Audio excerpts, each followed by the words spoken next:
This morning I was thinking about my uncle who had committed suicide.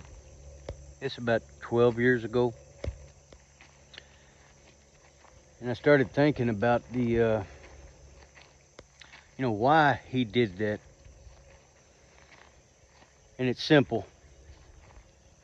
He never dealt with his trauma. He had some really bad things happen to him when he was young, and he ended up in some youth detention center. And he didn't even do anything wrong. He didn't deserve it, but bad things happened to him. And he never, ever spoke about it. He was quiet. He always put on a happy face, a smile to everybody else. But he was miserable inside, and his trauma was slowly killing him to the point where he just could not take it anymore, and he ended his own life. But I was thinking this morning because I've had a lot of trauma in my youth too, and there's been many times, I wanted to just go home. But the difference between me and my uncle, and I believe he got saved. I believe he accepted Christ. I asked him before, and my gut said he did, but I don't know. The difference between me and my uncle, after I accepted Christ, I thought at first, accepting Christ, okay, Christ is going to take it away. Like a magic trick, right? No. The Bible says confess your sins to your brethren. See, the first step is to accept Christ. But see, we're like pressure tanks, where the pressure builds and builds. There has to be a release valve. The first step is to accept Christ. The second step is to release. You have to communicate. You have to talk about your trauma. You have to get it out. And even if you tell something to somebody who goes and blabs it to somebody else, that's okay. You've told somebody. I mean, obviously it'd be a lot better to tell somebody you could trust, but you got to get it out. Whatever that is, your trauma that's destroying you, giving you anxiety, and all the side effects of trauma are, well, you can see it in our culture. You can see it in this world. It's the side effect of trauma. You have to talk about that which hurt you. You have to do it. And I'm going to tell you something from experience. See, I'm a man. I used to have a lot of pride, and I was quiet. And the more I kept that in, the more the pressure built and built. But I decided a while back that I was going to talk about my trauma. And I didn't go to some therapist, psychologist, because you don't have to do that. If you want to, that's great. But I started talking about that which hurt me.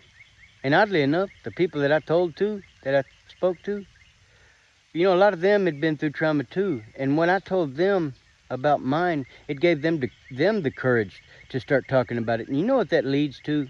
When you start talking about that which is hurting you, it comes out of our lives differently. Some people do drugs, some people get angry, some people are anxious, some people are afraid, but it goes back to trauma. But when you talk about it, it comes out, helps others. But you know what, me talking about my trauma and all the things that hurt me in my youth and you know what that did for me? It led me to forgiveness. And I was able to forgive those. See, the road to forgiveness, I started out in the town of trauma, and I ended up in the town of forgiveness. And forgiveness, it's amazing what forgiveness will do, but without exposing and talking about your trauma, there can't be forgiveness. You have to get that stuff out. You have to let it out. You have to talk about it. Not just for forgiveness, but because it could help somebody else, and it will. But after I finally got to the point where I could forgive those that really, really hurt me, something amazing happened. I remember I was sitting down on my couch, and I was listening to this song by a guy I love, Zane Alexander. And I was listening to it, and it's good music. And I remember in my heart saying, I forgive so-and-so. And the music that I was listening to that I already liked sounded so much better. And the coffee tasted so much better. And it was just a chain reaction of things in my life that got better. Everything got better. See, this world, evil, tells you to hold that in. Don't talk to nobody. You can't trust nobody. Don't do that. Don't let it out. But God says, accept my son, Jesus Christ. And then start the process. See, he'll forgive you immediately.